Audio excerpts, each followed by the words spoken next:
ஒன்று, ஒரு நாளைக்கு 1 மணி நேரமாவது சும்மா இருங்கள். நீங்கள் சும்மா இருங்கள் என்று பொருள்படுவது தொலைக்காட்சி பார்ப்பதோ, Facebook பார்ப்பதோ, யூடியூப் பார்ப்பதோ, அல்லது சமூக வலைதளங்களில் உலாவுவதோ, வாட்ஸ்அப், வைபர் போன்ற விடயங்களில் ஏனையவர்களுடன் பேசுவதோ, இது எதுவுமே அதற்குள் அடங்காது. ஒரு நாளைக்கு 1 மணி நேரமாவது சும்மா இருங்கள். அவ்வாறு சும்மா இருக்கின்ற அந்த நேரம் இருளாக இருந்தால் ரொம்ப நல்லது, அதுவே தியானமாக இருந்தால் இன்னும் நல்லது. 2, உங்கள் மனதிற்கு எது தோன்றினாலும் இது சரி என்று உங்கள் ஆழ்மனது சொன்னால் 2 முறை சிந்திக்காதீர்கள்.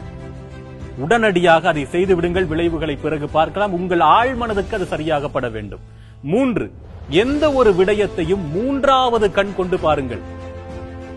உங்களுக்கு காட்டப்படுவது உங்களுக்கு புரிவது அல்ல, அதை பகுத்து தொகுத்து உங்களுடைய ஆழ்மனதை பயன்படுத்தி 3வது கண் கொண்டு பகுத்தறிந்து கொள்ளுங்கள்.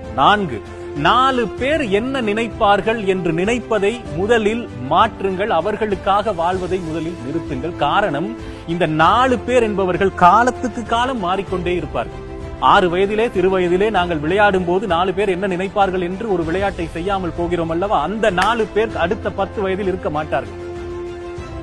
18 வயதிலே ஒரு பெண்ணை காதலிக்கின்றேன், அந்த பெண் எனக்கு பிடித்திருக்கிறது, அவளை திருமணம் செய்து கொண்டால் என் வாழ்க்கை இனிமையாக இருக்கும் என்று நான் நம்பும் போது 4 பேர் என்ன நினைப்பார்கள் என்று ஒதுங்குகிறோமா? 30 வயதில் திருமணமும் நடந்திருக்காது, அந்த 4 பேரும் இருக்க மாட்டார்கள். ஆகவே 4வது, 4 பேர் என்ன நினைப்பார்கள் என்பதை நினைத்து வாழ்வதை முதலில் தவிருங்கள். 5, பஞ்சபூதங்களால் இந்த உலகம் ஆக்கப்பட்டிருக்கிறது. இந்த பஞ்சபூதங்களும் நிலம், நீர், காற்று, ஆகாயம், தீ என்ற இந்த 5 பூதங்களும் மனித உடலான எங்களுக்குள்ளும் இருக்கிறது என்பதை புரிந்து கொள்ளுங்கள். உங்கள் குழந்தைகளுக்கு புரிய வையுங்கள். சரியா? அண்டத்தில் இருப்பதுதான் பிண்டத்தில் இருக்கிறது. இந்த பிண்டம் என்ன நினைக்கிறதோ அதனை அண்டம் செய்தே தீர வேண்டும். இதை மறந்து விடாதீர்கள். 6, ஒரு நாளைக்கு 1 முறையாவது அறுசுவை உணவு உண்ணுங்கள். அதில் துவர்ப்பும் கசப்பும் கட்டாயம் இருத்தல் வேண்டும். காரணம், இன்று கசப்பே பார்க்காத ஒரு தலைமுறை வளர்ந்து விட்டது. வாழ்க்கையை உண்மையாக நேசிக்க வேண்டும் என்றால் ஒரு நாளைக்கு 1 வேளையாவது அறுசுவை உணவை உண்ணுங்கள். 7 ஜென்மங்கள் வாழ்வதாக எனக்கு தெரியவில்லை. 7 ஜென்மங்களுக்கும் சேர்த்து இன்றே வாழ்ந்து விடுங்கள். 7 ஜென்மங்களுக்கும் சேர்த்து இப்போதே இன்றே இந்த நிமிடமே வாழ்ந்து விடுங்கள்.